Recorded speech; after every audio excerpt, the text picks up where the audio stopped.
Education Minister Shawn Edward says the government is taking steps to address an aging and deteriorating infrastructure in St. Lucia's schools, but acknowledges significant funding is still needed.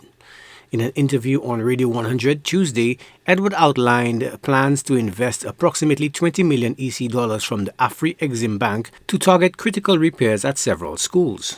I can tell you that in very recent times, the Prime Minister was able to secure roughly 20 million EC dollars from the Afri-Exim Bank to target some of the schools where the situation is particularly acute.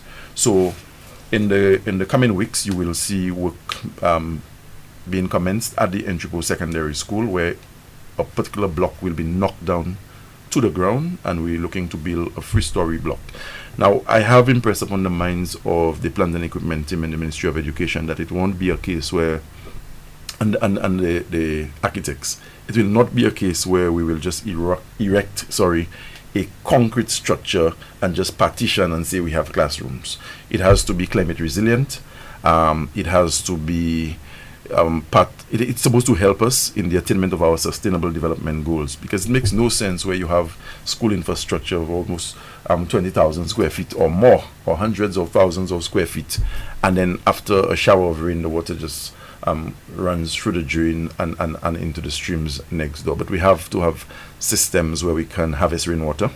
We have to make maximum use of the solar energy that we have at our disposal. The minister again stressed that new construction will incorporate sustainable design features.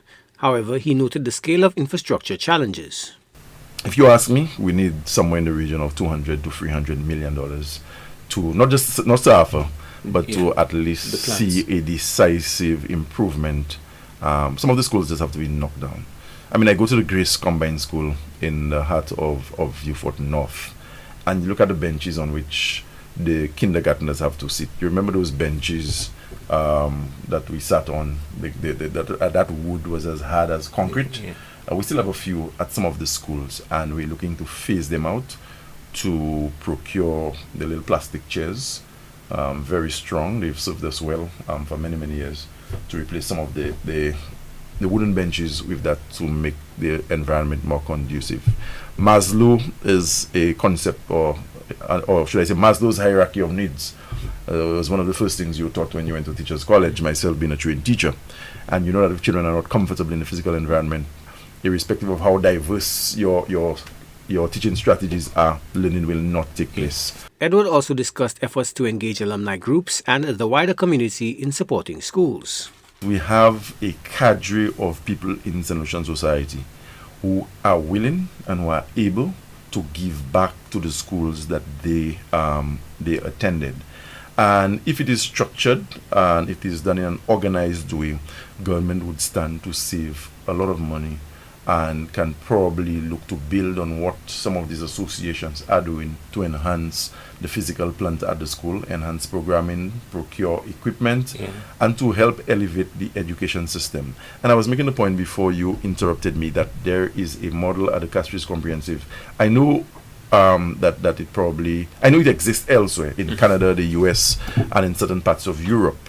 But on the domestic front, I think the Castries Comprehensive Secondary School has taken that lead.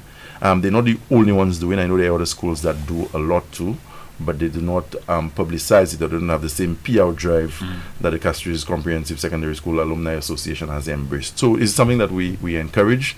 The minister said the government remains committed to improving school facilities, but acknowledged it's an ongoing challenge given limited resources. He indicated the ministry will continue working to balance maintenance needs with curriculum demands. Joachim Duplessis, HTS News Force.